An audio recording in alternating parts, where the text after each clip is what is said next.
Imhotep, founder of the African History Network, host of the African History Network show. It is Tuesday, February 13th, 2024, and we are live. So 123 million people watched Super Bowl 58. They watched the Kansas City Chiefs defeat the San Francisco 49ers 25-22. People are talking about Usher's performance and bringing out Alicia Keys and her and Lil Jon, a number of different artists he brought out. But something else people are talking about is Andra Day performing the Black National Anthem, Lift Every Voice and Sing. And you have some MAGA conservatives, some MAGA Republicans who are going into a meltdown because the Black National Anthem was performed at the Super Bowl, okay? And you have people, some of them posting all types of negative comments.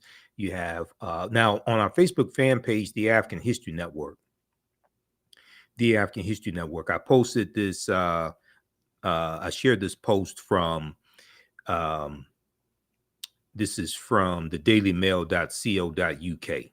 I shared this post today, February 13th, okay? And you, they have an article here, and you have people commenting about the Black National Anthem being performed. If we look here, and here's what I said. Caption is Super Bowl fans slam Andra Day's Black National Anthem. Super Bowl fans slam Andra Day's Black National Anthem. And I said this is the BS I was talking about on the African History Network show on Sunday, when we broadcasted the African History Network show Sunday, right after the game, Sunday, February 11th.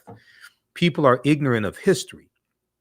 Lift Every Voice and Sing became the Black National Anthem in 1919. It was adopted by the NAACP National Anthem. We're going to get into some of that history on today's show. This was 12 years before the Star Spangled Banner became the national anthem for the U.S. in 1931 when it passed Congress and was signed in the law. Okay, that was 1931. So I've been looking at a number of articles dealing with this, a number of posts, etc. We're going to look at a few of these comments and deal with the history behind this also. So there was an article from the rap.com dealing with Matt Gaetz. Okay, Sugar Daddy Matt Gaetz out of Florida. This piece right here, Matt Gaetz says he's not watching the Super Bowl because of Black National Anthem performance. And I actually posted about this on our Facebook fan page, the African History Network as well. And I posted on our Instagram page, the AHN show also. You know, Instagram and got a lot of comments. This right here, I posted this here. This is from the rap.com. Let me flip over to this. Okay. Matt Gaetz says, hold on, I want to go to the Facebook post that I did. Okay, right here. This is from the rap.com, WRAP. Matt Gaetz says he's not watching Super Bowl because of Black National Anthem performance. Okay. Sugar Daddy Matt Gaetz, a Republican from Florida, House of Representatives, MAGA supporter, big Donald Trump supporter. I call him the white R. Kelly. If you get the House investigation into his allegedly trafficking a 17-year-old for the purposes of sex, I'll call him Sugar Daddy Matt Gaetz, aka the white R. Kelly. But that's another broadcast. If we look at this article here from the Wrap, Matt Gaetz was talking to his wife, and that's a whole nother conversation too. But Florida Representative Matt Gaetz added his voice to the chorus surrounding Super Bowl 58 on Sunday, while also stating he was not in favor of a classic song often sung by a chorus. Matt Gaetz tweeted an exchange he had with his wife where he announced he and his wife would not be watching the Super Bowl. And after his partner Ginger asked why, Matt Gaetz said, who supports Donald Trump, who tried to overthrow the government with the January 6, 2021 insurrection. Matt Gaetz said they're desecrating America's national anthem by playing something called the Black National Anthem. Okay. This is Matt Gaetz' tweet. Okay. You can follow Matt Gaetz on Twitter, X, at Matt Gaetz, GATZ. Let him know what you think about him in his comments. And then his wife responded, does that mean Cardi is performing? Cardi B. I guess they thought Cardi B was going to perform the Black National Anthem. And in reading some of these comments, I'm getting the impression that, well, first of all, these people are ignorant and don't understand history. But I'm getting the impression that they think somehow African Americans are trying to replace the Star Spangled Banner, which is the national anthem, and I call it the white national anthem. I get the impression that some of them think that we're trying to replace the Star Spangled Banner, the national anthem, with the Black national anthem. That's not the case at all. That's not the case at all. But in looking at some of these comments and understanding their ignorance, this is the impression I'm getting from some of them. Okay. So now we know Grammy Award winning singer Andra Day performed Lift Every Voice and Sing as well. And also the national anthem was performed by Reba McEntire, country artist Reba McEntire. America the Beautiful was performed by Post Malone. Okay, so this was all at the Super Bowl. So then we see comments from Megyn Kelly. So Megyn Kelly was on Fox News. Then Megyn Kelly went to MSNBC, pissed off Tamron Hall. Tamron Hall leaves MSNBC, gets her own show. Megyn Kelly separated from MSNBC because she had poor ratings. So there was also this piece here from what is this? There's one from Newsweek, okay, dealing with let me see, which one was that from Megyn Kelly? No, Salon.com. There was an article from Salon.com about Megyn Kelly getting slammed for complaining about inclusion of Black national anthem. Okay, this piece right here from Salon.com. Critics slam Megyn Kelly for complaining about inclusion of Black national anthem at Super Bowl. This one right here. So you can check this one out as well.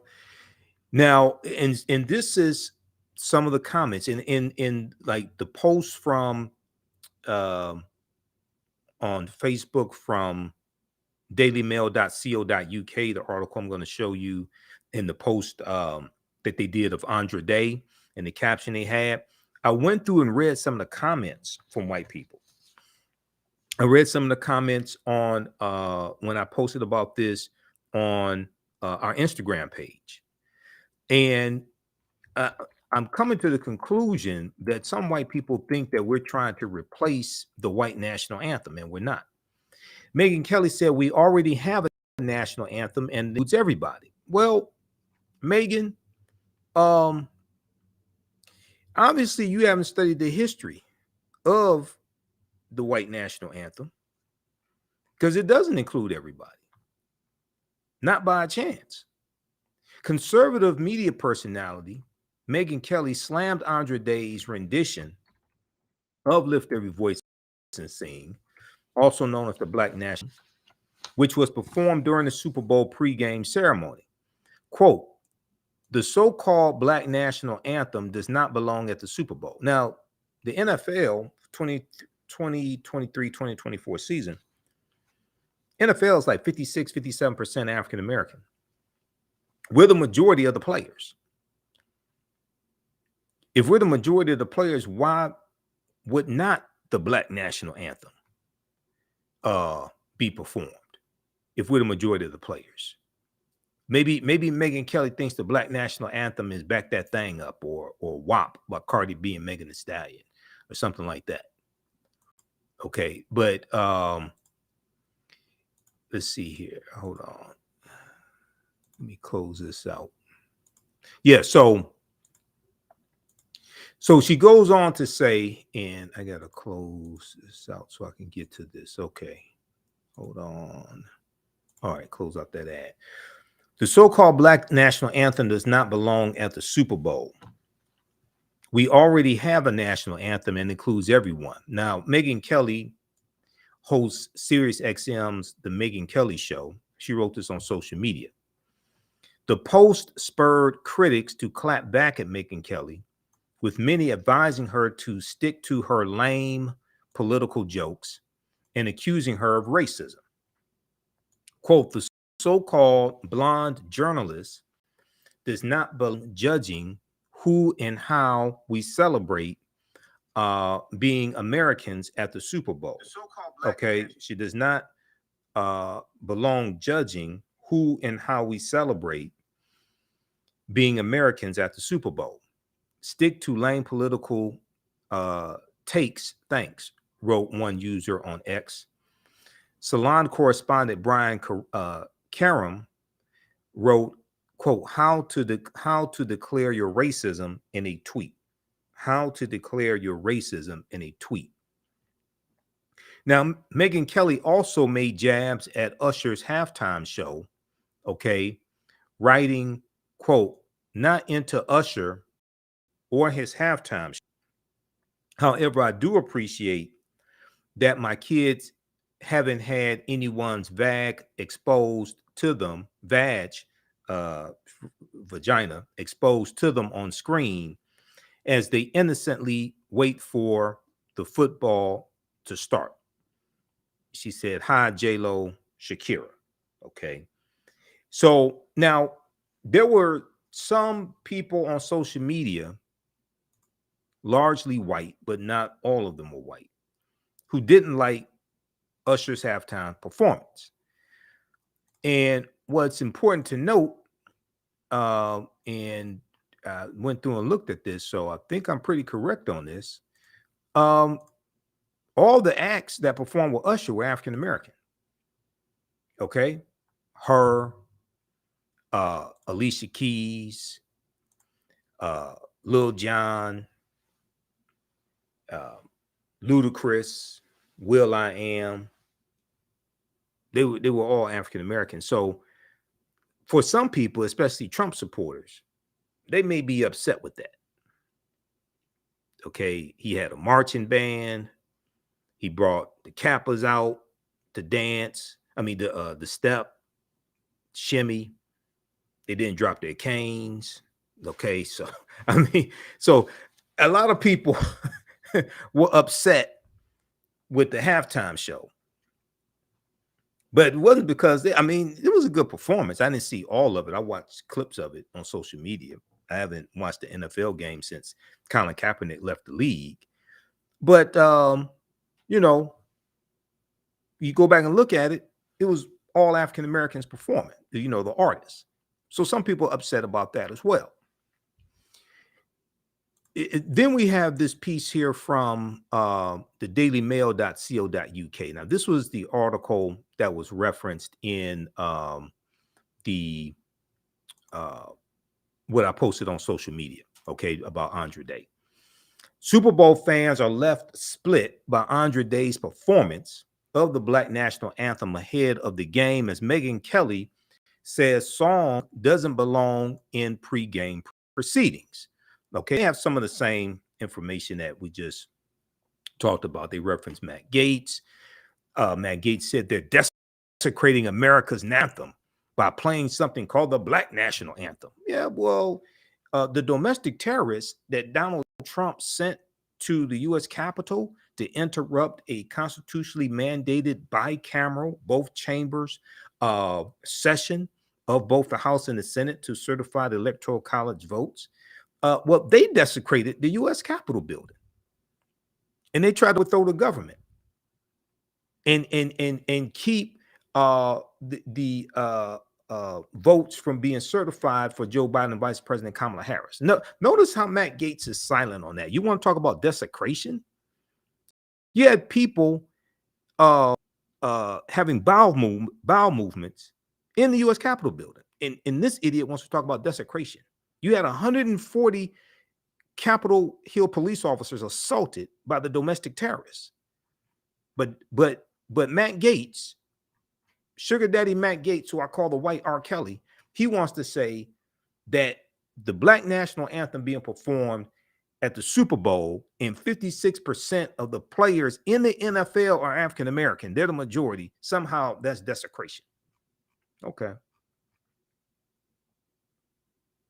Now, you had some people defending the performance as well. Democratic Representative Richie Torres, the Black national anthem, Lift Every Voice and Sing, has been part of our nation's history since the early 20th century. The erasure of African American history as American history the erasure of African American history as American history is a form of racism that runs deep on the far right. Chad Johnson said, holy expletive. Andre Day absolutely killed. That's Chad Ochocinco, former NFL player. Absolutely killed. Lift Every Voice and Sing. PJ Green said that was a Black national anthem to remember. Amazing from Andre Day and everyone up there.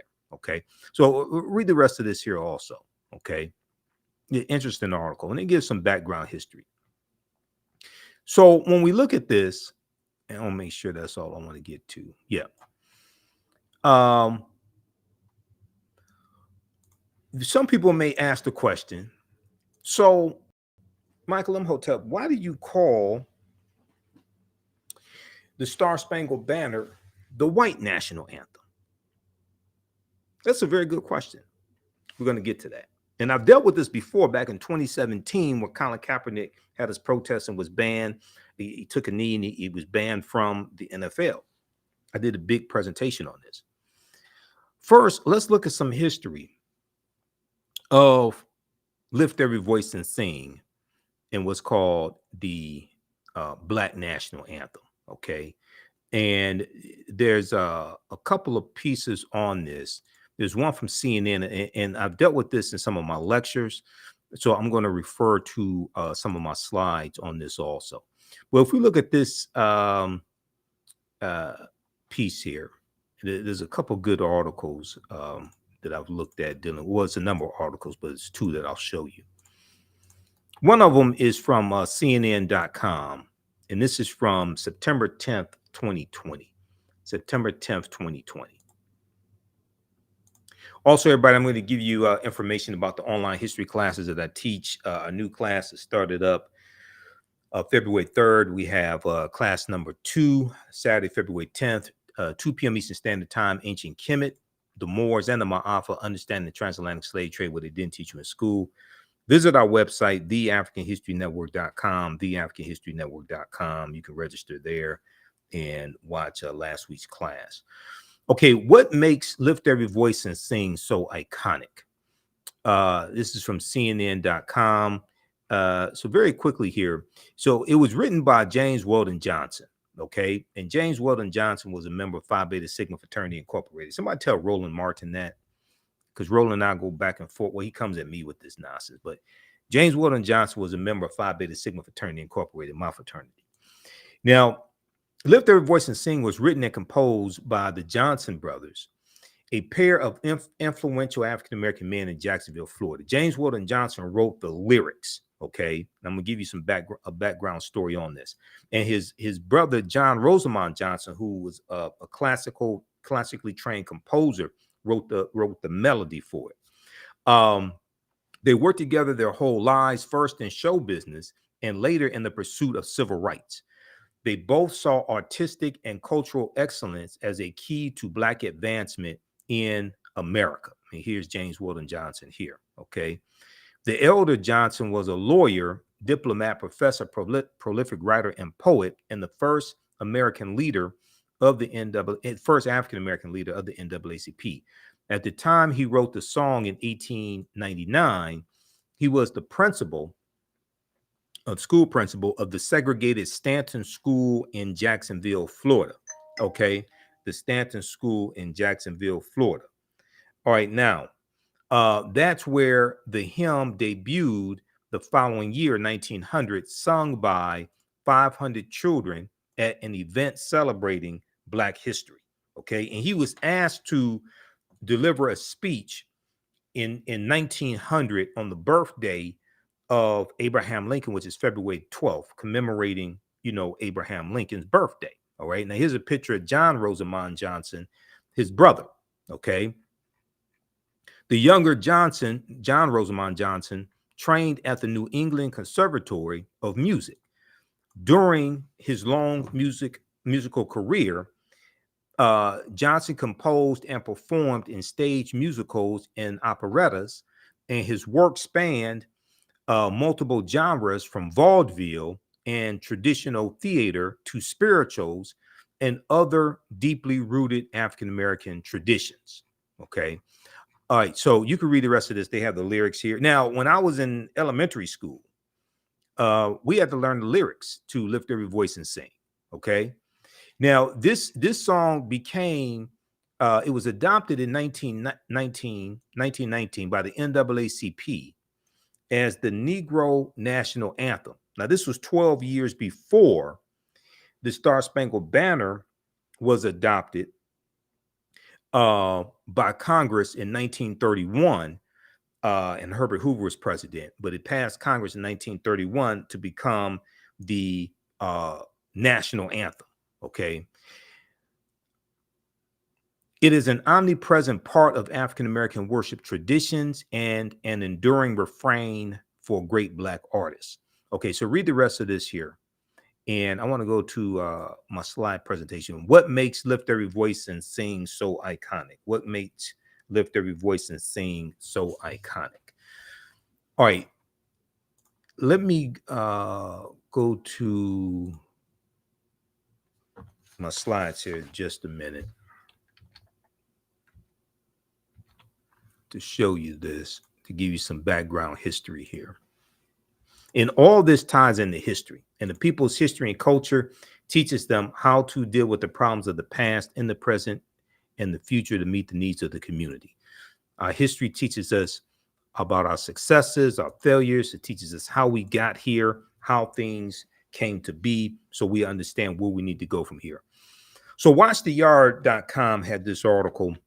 Did you know that the man who wrote Lift Every Voice and Sing was a member of Phi Beta Sigma Fraternity Incorporated? Now, do school children today have to learn the Black National Anthem? Because I remember elementary school, middle school, when we had, our school assemblies in the auditorium, we didn't sing the Star Spangled Banner. This is in Detroit, okay? We didn't sing the Star Spangled Banner. We sung Lift Every Voice and Sing.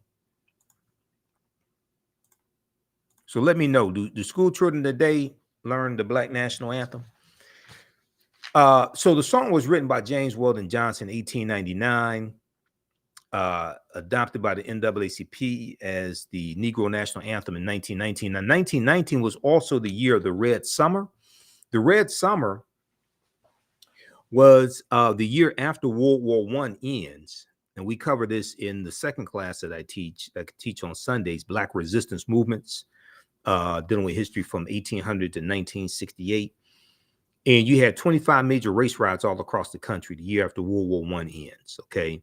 It's called the Red Summer. And James Weldon Johnson was the one who coined the term the Red Summer. He named it the Red Summer because the streets of America were flowing with blood, because you had white supremacists who were attacking African Americans, and we were fighting back, shooting back. Former World War I veterans, African American veterans, they had guns. They're fighting back, protecting their communities. James Weldon Johnson also in 1917 organized the Silent March of 10,000 African Americans marching down Fifth Avenue in Manhattan, demanding a federal anti-lynching bill. Okay, that was the Silent March of 1917. Right. So if we look at some of this background history, in 1899, a young poet and school principal in Jacksonville, Florida, named James Weldon Johnson, was asked to address a crowd in Jacksonville, Florida, for the coming anniversary of Abraham Lincoln's birthday. So this is going to be February 12th, 1900. Okay, February 12th, 1900, the following year. Just 2 decades had passed since the Reconstruction era, and Reconstruction ends in 1877, which was 1865 to 1877, a period of time right after the Civil War ends in 1865. So just 2 decades had passed since the Reconstruction era, and lynchings were on the rise in the segregated South. Instead of preparing an ordinary speech, James Weldon Johnson decided to write a poem. That poem started with the words, "Lift every voice," evoking the struggle and resilience of our ancestors. Okay, this is what he said. He said it was evoking the struggle and resilience of our ancestors.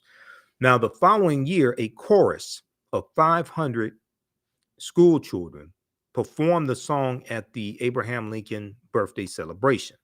The song quickly took off, becoming a rallying cry for African-American communities in the South, or as one observer noted at the time, quote, "a collective prayer," end quote, a collective prayer. Now, it was embraced as a hymn in churches and performed at graduation ceremonies and in school assemblies. Within 20 years, the NAACP, National Association for the Advancement of Colored People, adopted "Lift Every Voice and Sing" as its official song. And this was in 1919. They adopted it as the Negro National Anthem. Okay, 12 years before the Star Spangled Banner becomes the white national anthem, or the national anthem. For generations to come, it would be known widely as the Black National Anthem. Now, for more information on this, read the article from the Washington Post, "Lift Every Voice and Sing, the story behind the Black National Anthem that Beyonce sang." So that article came out when Beyonce performed at Coachella. This article is from April 16, 2018. Beyonce performed at Coachella and sang the Black National Anthem. Okay, this article right here, "Lift Every Voice and Sing, the story behind the Black National Anthem that Beyonce sang." Okay, and Beyonce had a marching band there, blew everybody away as well. So they have some history here dealing with the Black National Anthem. All right, now let's look at some history surrounding the Star Spangled Banner. And a lot of people don't know this history. So the Star Spangled Banner was written by Francis Scott Key September 14th, 1814, during the War of 1812 against Great Britain. Also, look at this article here from Newsweek.com. "Black National Anthem sends MAGA into meltdown." This is from February 12th, 2024. Black National Anthem sends MAGA into meltdown. They just don't know what to do with themselves. Okay. And it talks about how prominent supporters of Donald Trump were furious with the inclusion of the Black National Anthem at the Super Bowl. Former Arizona Senate candidate Carrie Lake, the election denier Carrie Lake, responded to a picture showing her sitting down during a performance of the Black National Anthem at last year's Super Bowl 2023. Carrie Lake said on X, formerly Twitter, on Sunday, February 11th, 2024, quote, "I'm still not standing for this divisive garbage. One nation, one anthem. One nation, one anthem." Once again, I get the impression that some of these people think that we're trying to replace the white national anthem with the Black national anthem. That's not the case. No.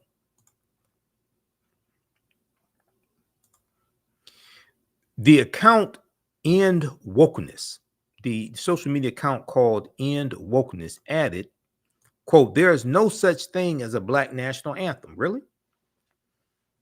If you have a problem with the American national anthem, feel free to leave.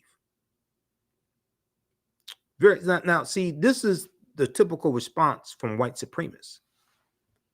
This is the typical response from white supremacists who are ignorant of history. Okay, then they talk about Sugar Daddy Matt Gaetz, the white R. Kelly again. have this comment there. Okay, so read the rest of this. Now, just so people understand, these are the same people who vote against policies that are beneficial for African Americans. I just want you to notice the connection between the two, between what they post on social media, which reflects their ideology, and how they actually vote. All right, now let's look at this excellent article here from SmithsonianMag.com. Name of this piece is "Where's the Debate on Francis Scott Key's Slaveholding Legacy?" Where's the debate on Francis Scott Key's slaveholding legacy? Okay.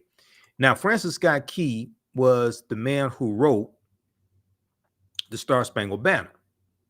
Okay. And he wrote it September 14th, 1814, during the War of 1812, which was 1812 to 1814. You can read, for more information on this, read this piece from history.com, official website of the History Channel. Name of this article is, this deals with 10 things about the, 10 things you may not know about the Star Spangled Banner.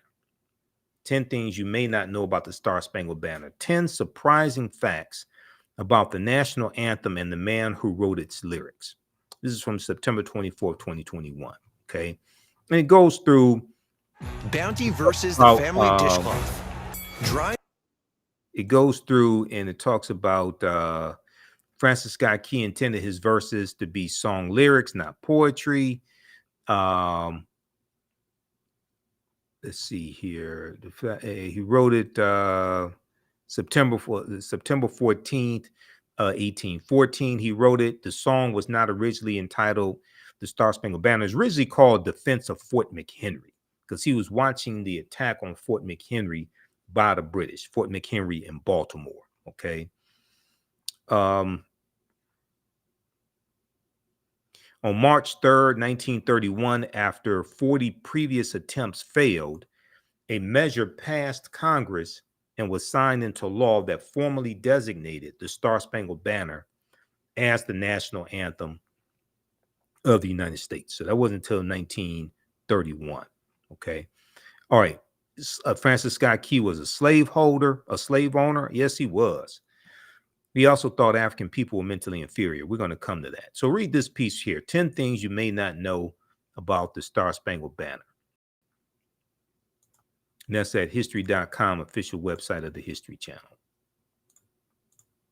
Now, if we look at this really good article from SmithsonianMag.com, this is the official magazine website of this Smithsonian Institute. Where's the debate on Francis Scott Key's slaveholding legacy?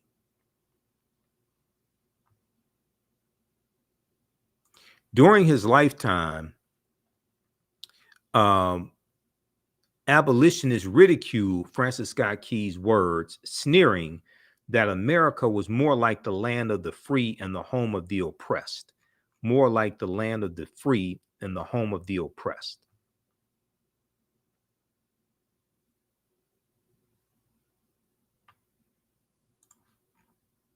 So this is from July 1st, 2016 by Christopher Wilson. I want to start here on page 2 of the article and close out these ads.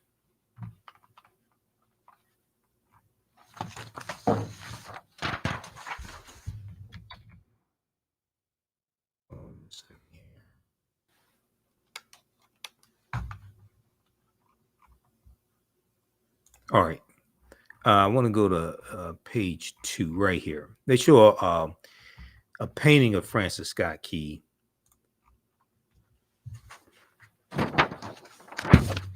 And there's a caption here underneath the painting that says, Francis Scott Key, a slave-holding lawyer from Old Maryland, from an Old Maryland plantation family,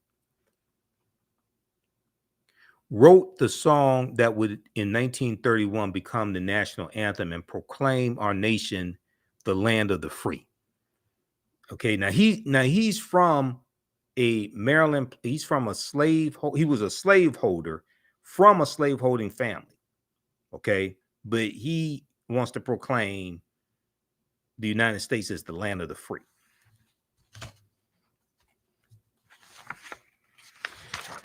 So the article says, however, we failed to do the same with our national anthem's composer, Francis Scott Key. All men are created equal in the land of the free. Both those models sprang from the pens of men with quite narrow views of equality and freedom. And previously they were talking about Thomas Jefferson.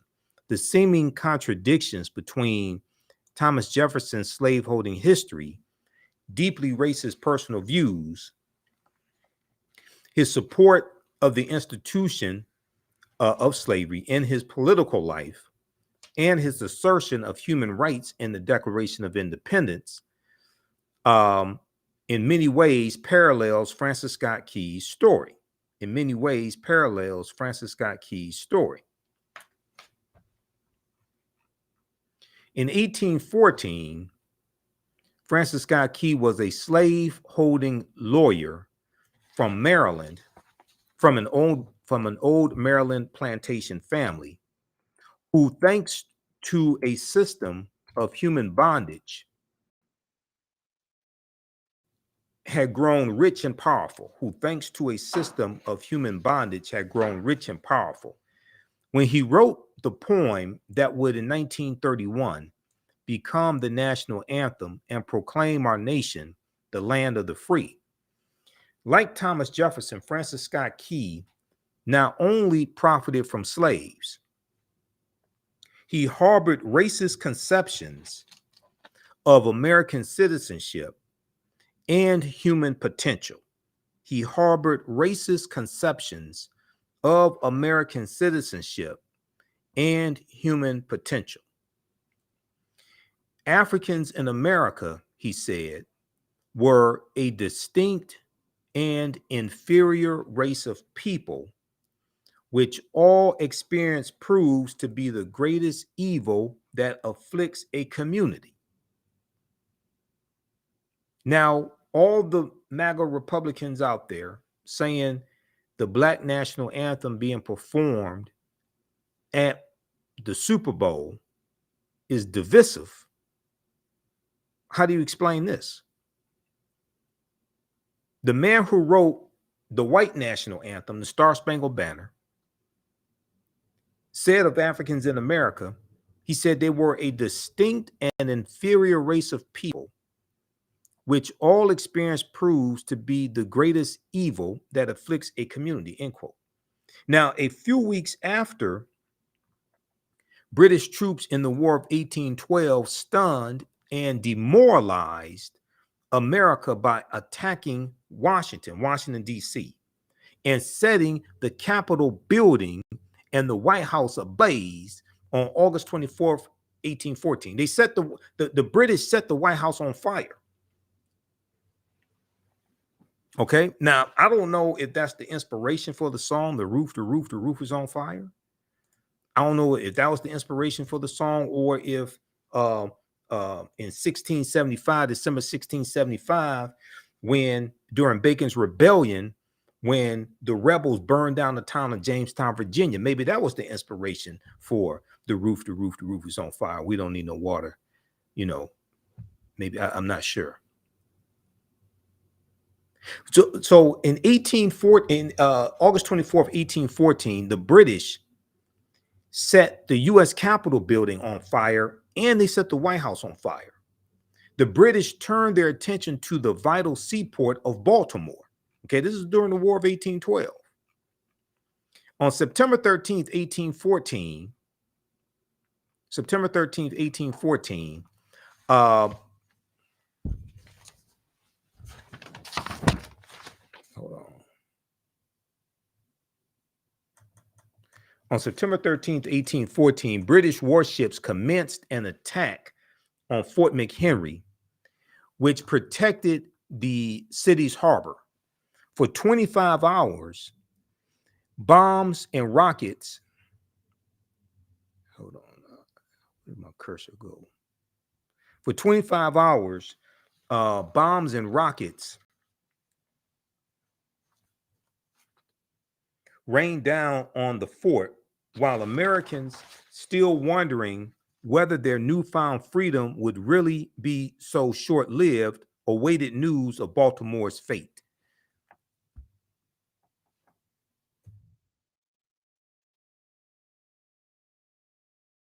Now, Francis Scott Key was stuck aboard a British ship where he had been negotiating a prisoner release and barred by the officers of the HMS Tonnant from leaving because he knew too much about their position, could only watch the battle and hope for the best. By the dawn's early, quote unquote, dawn's early light of the next day, Francis Scott Key saw the huge garrison flag now on view at the Smithsonian's National Museum of American History, waving above Fort McHenry, and he realized that the Americans had survived the battle and stopped the enemy advance. The poem he wrote celebrated the Star-Spangled Banner, the flag, as a symbol of the resilience and triumph of the United States. Ironically, while Francis Scott Key was composing the line over the land of the free, it is likely that Black slaves were trying to reach British ships in Baltimore Harbor. It is likely that Black slaves were trying to reach British ships in Baltimore Harbor.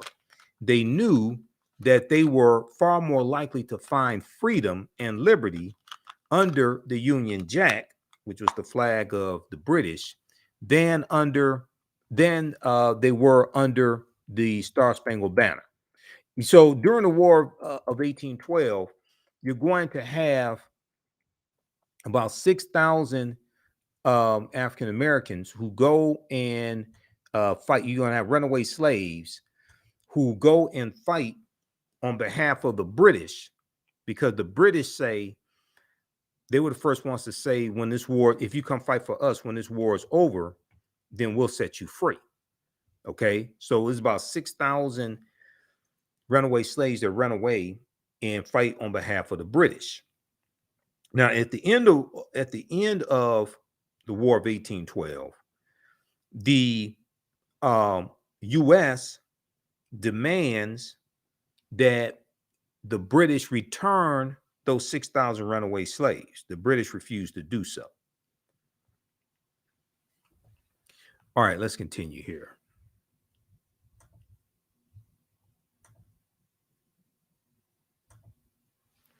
All right, now,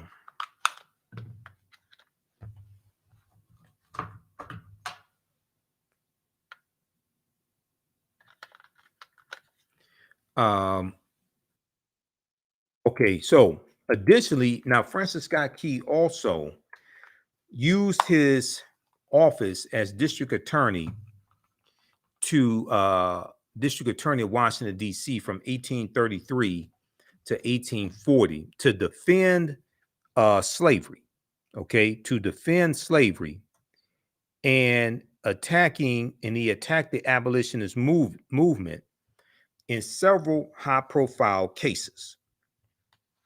So not only was he a white supremacist slave owner that thought that African people were mentally inferior, but he also used his position as district attorney there in Washington, D.C.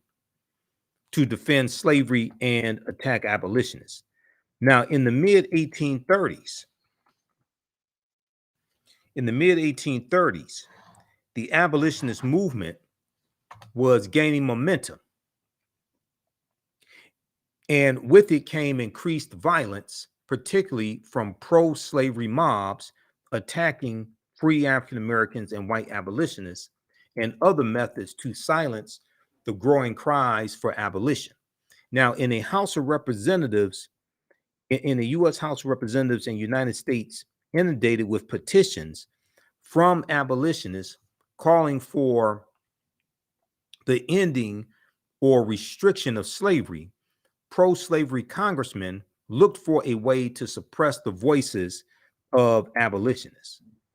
In 1836, the U.S. House of Representatives passed a series of gag rules to table all anti-slavery petitions and prevent them from being read or discussed, raising the ire of people like John Quincy Adams, who saw restricting debate an assault on a basic First Amendment right of citizens to protest and petition.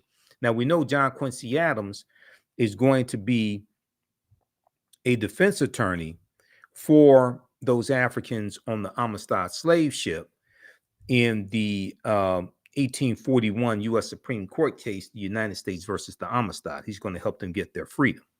So John Quincy Adams was the 6th president of the United States. He was the son of John Adams, the 2nd president of the United States.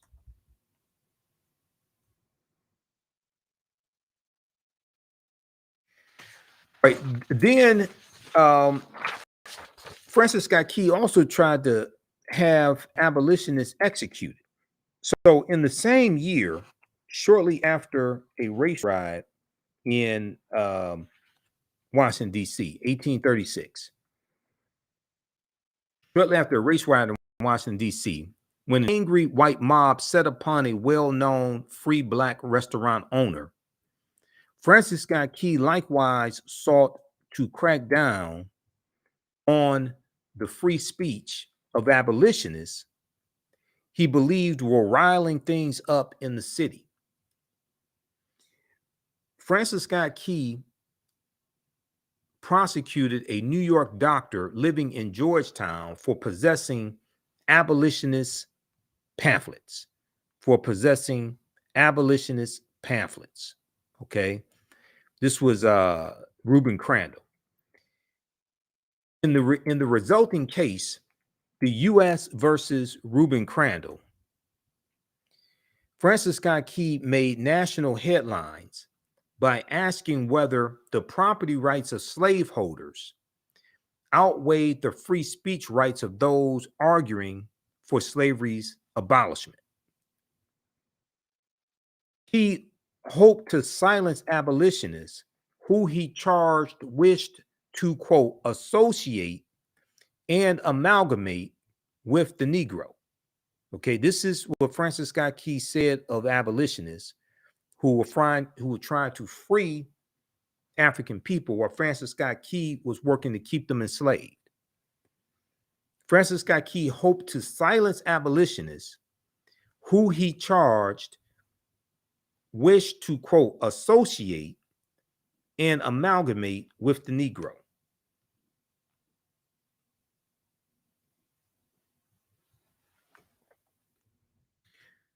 Though Reuben Crandall's offense was nothing more than possessing abolitionist literature,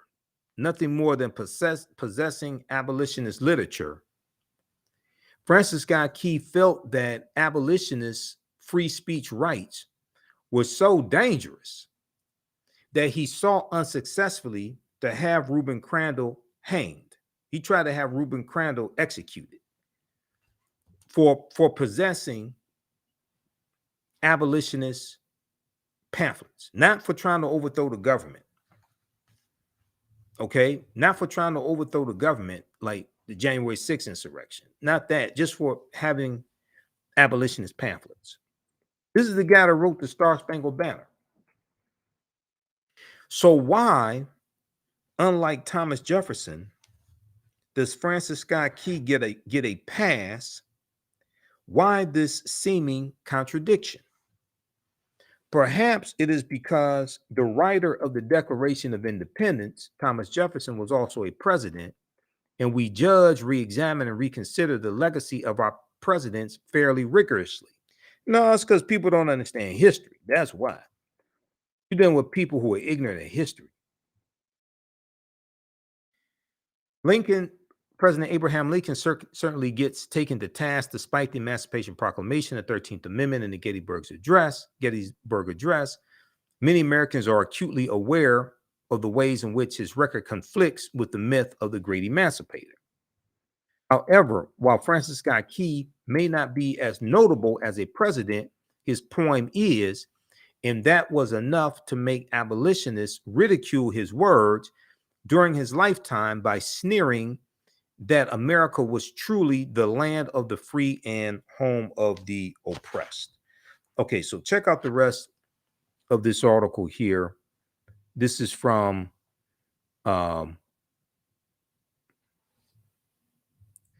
this is from SmithsonianMag.com.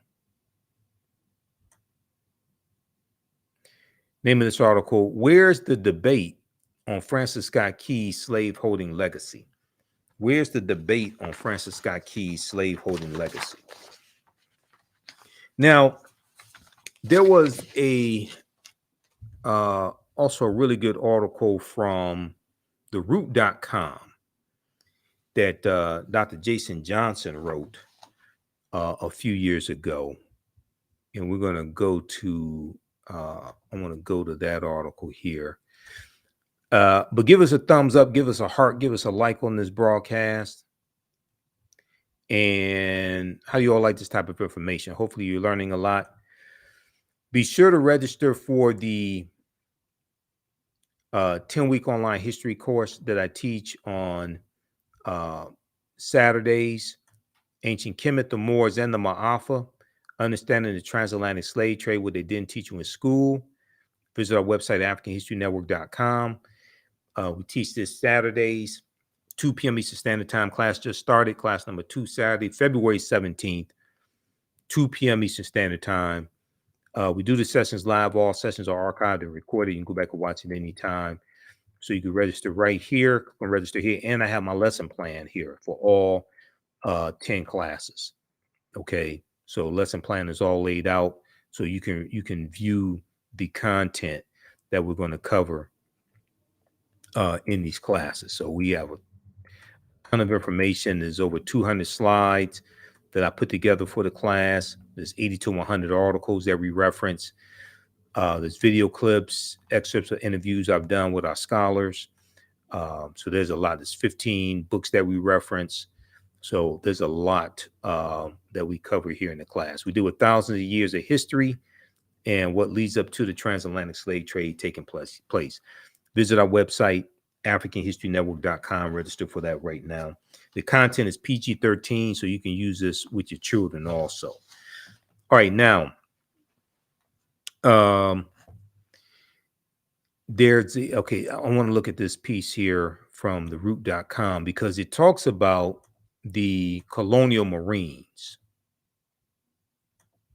And the colonial Marines was a regiment with amongst the British of African Americans, most of them like runaway slaves.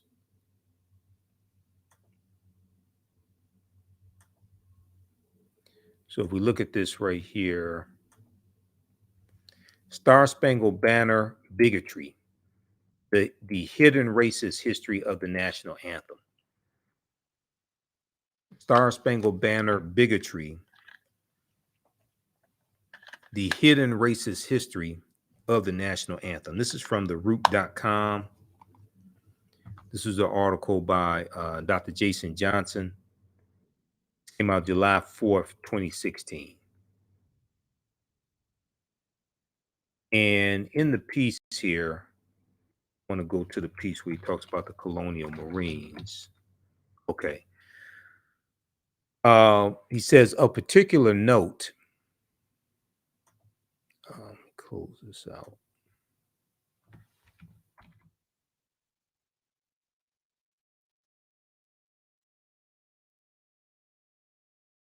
He says, of particular note,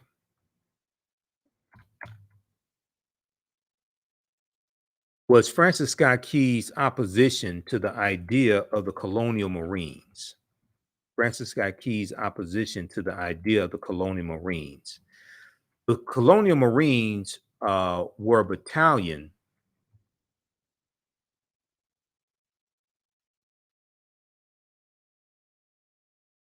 The colonial Marines were a battalion of runaway slaves who joined with the British Royal Army in exchange for their freedom.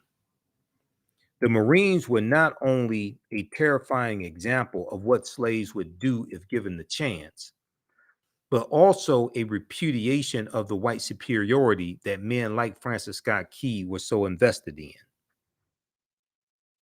All of the ideas and concepts came together around August 24th, 1814 at the Battle of Bladensburg, where Francis Scott Key, who was serving as a lieutenant at the time, ran into a battalion of colonial Marines. His troops were taken to the woodshed by the very black folks he disdained. So his regiment got their behinds kicked by the colonial Marines, these runaway slaves, okay? And he fled back to his home in Georgetown to lick his wounds. The British troops, emboldened by their victory in Bladensburg, then marched into Washington, D.C., burning the Library of Congress, burning the U.S. Capitol building, and setting fire to the White House. You can imagine that Francis Scott Key was very much in his feelings, seeing black soldiers trampling on the city he so desperately loved. A few weeks later, in September of 1815, far from being a captive, Key I think he meant 1814. Far from being a captive, Key was on a British boat begging for the release of one of his friends, a doctor named William Benes. Francis Scott Key was on the boat waiting to see if the British would release his friend when he observed the bloody battle of Fort McHenry in Baltimore on September 13th, 1814. America lost the battle, but managed to inflict heavy casualties on the British in the process. This inspired Francis Scott Key to write the Star-Spangled Banner right then and there, but no one remembers that he wrote a full third stanza decrying the former slaves who were now working for the British Army. So the third stanza says, "And where is that band who so vauntingly swore that the havoc of war and the battle's confusion, a home and a country should leave us no more. Their blood has washed out their foul footsteps pollution. Their blood has washed out their foul footsteps pollution. No refuge could save the hireling and slave from the terror of flight, or the gloom of the grave. And the Star-Spangled Banner in triumph doth wave over the land of the free and the home of the brave." Now, some people mistakenly say that, oh, the Star-Spangled Banner is a racist song because of the third stanza. No, I disagree. Star-Spangled Banner is a racist white supremacist song, period. It's not only because of the third stanza, it's because of who wrote it and his intent behind it. And this is why I call it the white national anthem. It was written by white people, for white people, about white people. And African people were dehumanized in it. So it's not just the third stanza, it's the entire song. This is why you have to understand history. Okay, now, the article goes on to say, in other words, Francis Scott Key was saying that the blood of all the former slaves and hirelings on the battlefield will wash away the pollution of the British invaders. With Key still bitter that some black soldiers got the best of him a few weeks earlier, the Star-Spangled Banner is as much a patriotic song as it is a diss track to black people who had the audacity to fight for their freedom. Perhaps that's why it took almost 100 years for the song to become the national anthem. So we know after 40 attempts in Congress, it became the national anthem in 1931. Okay. All right. So read the rest of this piece here from the root.com. Name of this article: Star Spangled Banner, Star Spangled Bigotry, the hidden racist history of the national anthem. The hidden racist history of the national anthem. So you can see why Trump supporters love the song so much.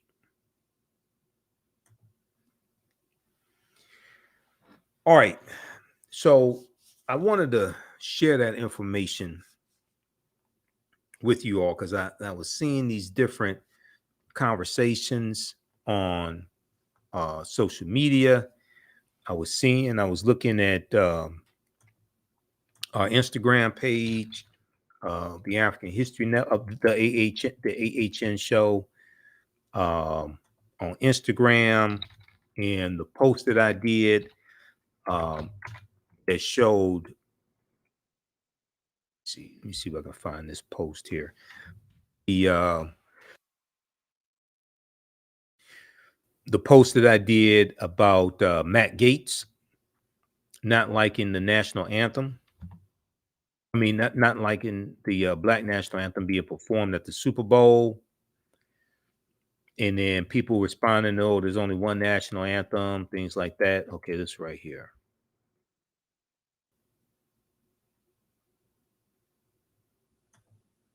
Let's look at this.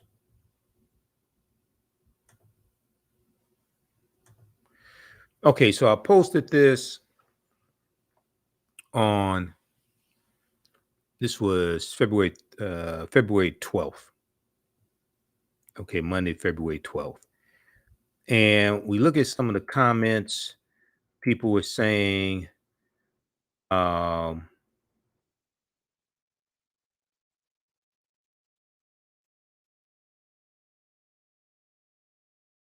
some white people commenting as well, which is fine.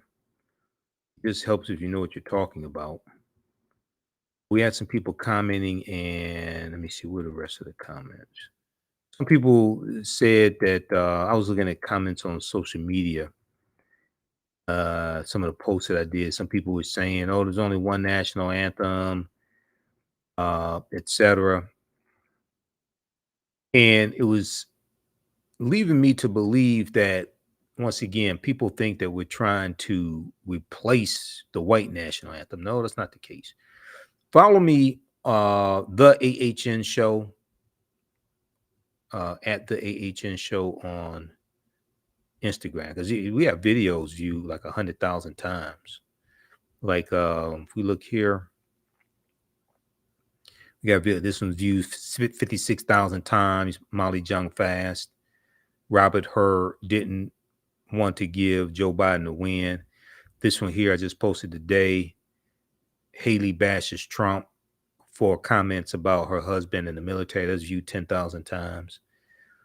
And on Instagram, I only have 4,857 followers. So we're trying to get followers up. But I have videos, viewed like 75,000, 100,000 times. Weissman tears into her about HUR, not her performing at the Super Bowl. Robert Hur, U.S. attorney who investigated Joe Biden in the classified documents. Okay. So we have this one here dealing with Sexy Red saying she loves Donald Trump 13,000 times. Let me see some. We got some viewed. I think there was one I did have a Roland Martin viewed like it's over 100,000 times. This one, right? Oh, 200,000. Roland Martin said Tim Scott lies exposed. A shocking video that's viewed 207,000 times. Biden and South Carolina Democrats, you're the reason Trump is a loser, 110,000 times. So we're trying to get our numbers up on Instagram, but we got views in there. Okay, now you can also support the African History Network, $ the AHN show through Cash App. $ the AHN show through Cash App and through PayPal. PayPal.me/the AHN show. So let's keep doing the research, stay on the air, keep broadcasting, pay some of the bills, etc. Close that out because my mouse died on me just now, right during this broadcast. My wireless mouse. Scroll down right here. We have the information here. Cash App. This is our official Cash App account. $ the AHN show, SHOW. When you go to it, it'll say Michael and show my picture there. Okay, so give us a thumbs up, give us a heart, give us a like on this broadcast. Hopefully you learned a lot today. Register for the online class that I teach on Saturdays, 2 p.m. Eastern Standard Time. It's a fantastic class. We had a great class, number one. Visit our website, AfricanHistoryNetwork.com. And Saturday, February 17, 2024, 2 p.m. Eastern Standard Time, class number 2 of Ancient Kemet, the Moors, and the Ma'afa, Understanding the Transatlantic Slave Trade, what they didn't teach you in school. Okay, we deal with thousands of years of history and what leads up to the transatlantic slave trade taking place. We have my class lesson plan here as well, so you can read it and download it. It is extensive. So we do it over 200 slides I put together, 80 to 100 articles. We'll look at references for 15 books. We have video clips, excerpts of interviews I've done with some of our scholars like Professor James Small, Professor Kaba Kamene, Anthony Browder, Renoka Rashidi, and more. Okay, so the class is on sale, $80, regularly $130. You can register right now. As soon as you register, you can watch the class we did last week. All right, we have to get out of here. Remember, the African History Network, you focus on educating, empowering, and inspiring people of African descent throughout the diaspora and around the world. Because right now it's correct your own behavior. It's not over till we win. Wakanda forever. And we'll talk to you next time. Also, for those in Detroit, I will be speaking at St. Francis Baptist Church. St. Francis Baptist Church on Sunday, February 18th, 2024, 1 p.m. for the Black History Month celebration. So we have the information right on the right on our Facebook page. I'm going to put it on. I'll put it on our website also, but it's on our Facebook fan page, The African History Network, and my personal page also. So it's free and open to the public. I will be speaking on Black resistance movements, arts and entertainment, economic empowerment, Black liberation theology. Okay, and we'll deal with some of the history of African American History Month as well. St. Francis Missionary Baptist Church is located at 7021 West Warren Avenue in Detroit, Michigan. This is Sunday, February 18th, 2024, 1 p.m. Eastern Standard Time. Okay.